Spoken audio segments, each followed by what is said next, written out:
Okay, bismillahirrahmanirrahim. Kita sambung lagi topik yang ke-8, matematik awal kanak-kanak. Topik yang ke-8 ni nak berbincang berkenaan dengan masa. Pengajaran dan pembelajaran mengenai masa tertumpu kepada dua aspek, iaitu konsep masa. Yang kedua, cara-cara membaca waktu dan menyebut waktu. Yang pertama, konsep masa termasuk kefahaman tentang urutan aktiviti, kejadian yang berlaku, waktu dan tempoh masa. Yang kedua ialah cara-cara membaca waktu dan menyebut waktu, seperti waktu solat, waktu makan, waktu tidur dan sebagainya. Kanak-kanak perlu kuasai bahasa masa. Kanak-kanak perlu kuasai bahasa masa dari segi matematik. Contohnya perbezaan masa, tempoh dan waktu. Definisi masa. Masa perilaku bagi suatu kejadian, iaitu peristiwa, iaitu antara waktu bermula dengan waktu tamatnya kejadian. Itu masa. Okey, masa.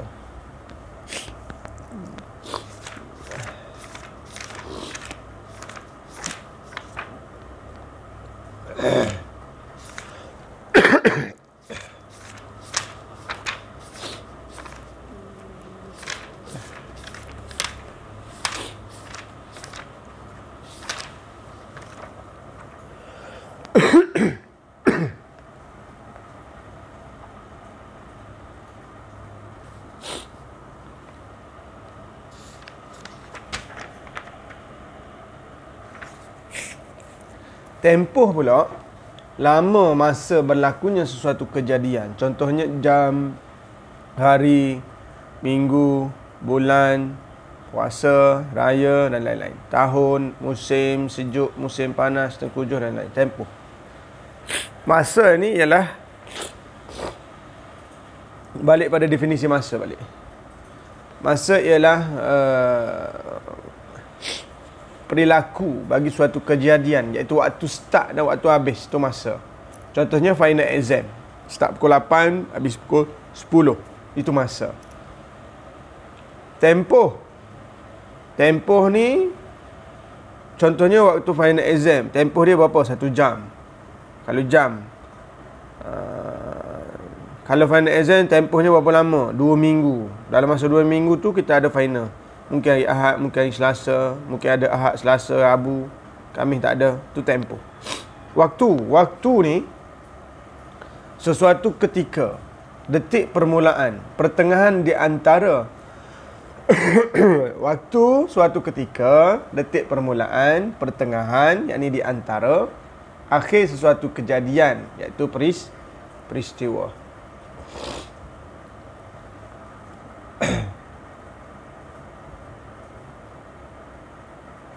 Waktu juga disebut dengan unit-unit tertentu, seperti guna imbuhan pukul, iaitu pukul 1 tengah hari, pukul 5 petang, pukul 9 pagi. Itu melibatkan waktu. Okay, ni masa kita nak ajar kanak-kanak belakang ni. Kita nak ajar tentang masa, tentang tempoh, berapa lamanya. Lepas tu tentang waktu, pukul berapa, di antara pukul 4 ke pukul 5, waktu apa, makan ke, minum ke, belajar ke. Di antara pukul 9 ke pukul 10 malam, kita buat apa. Kita nak ajar tentang itu. Okey, habis. Topik yang ke-9.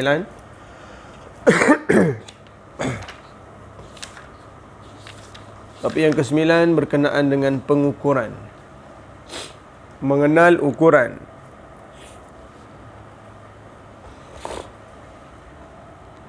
Topik pengukuran ini nak ajar kanak-kanak untuk membezakan antara berat dan ringan, panjang dan pendek, tinggi dan rendah, banyak dengan sedikit, yang ini melibatkan muatan.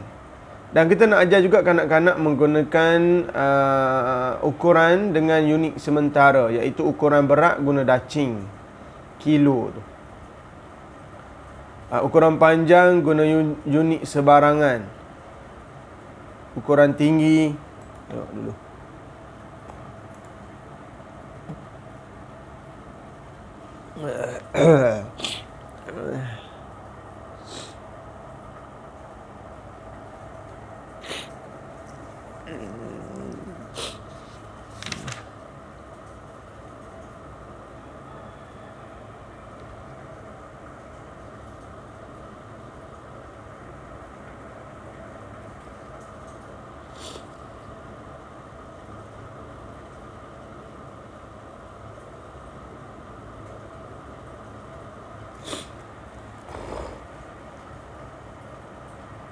Okey, ukuran panjang tu, guna unit sebarangan tu, kita ukur, contohnya kat sini, kalau boleh tengok.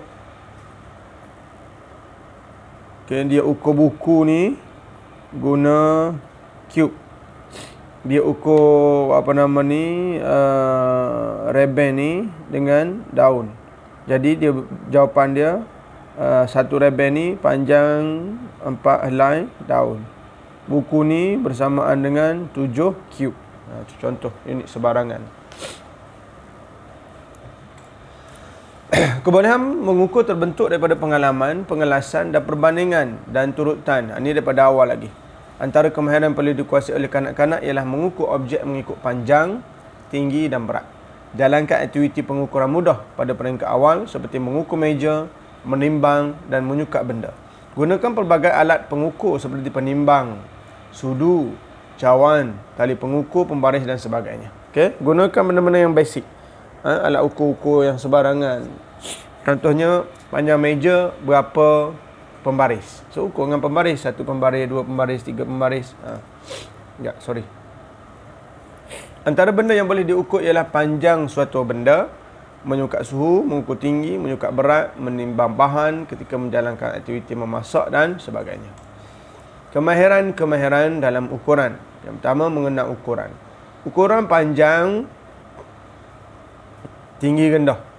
Unit ukuran bagi panjang ni, tinggi rendah ni ialah sentimeter, meter.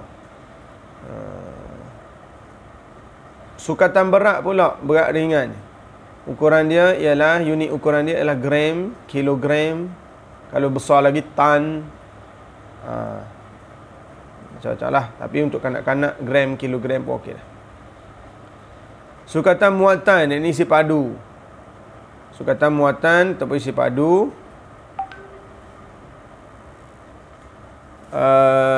Sukatan muatan atau isi padu. Unit ukuran ialah milimeter, ml ataupun liter. Dua fokus utama dalam pengukuran ialah memahami makna suatu ukuran dan unit suatu ukuran. Untuk memberi pendedahan dan pengalaman kepada awak kanak-kanak, terdapat dua kaedah dalam pengukuran, iaitu unit pengukuran arbitrary. Okey, ni kita nak cerita tentang unit-unit ukuran. Yang ni nak cerita dengan dua kaedah dalam pengukuran. Yang pertama, arbitrary. Arbitrary ni apa? Unit pengukuran arbitrary ni mengira menggunakan bilangan langkah kaki, jengkal, hasta, tapak tangan. Itu unit arbitrary. Menyukur isi padu air pula, ataupun isi padu sesuatu benda menggunakan cawan, gelas. Maknanya dia tak guna benda bahan yang standard punya ukuran lah. Dia guna benda yang basic-basic, yang sebarangan.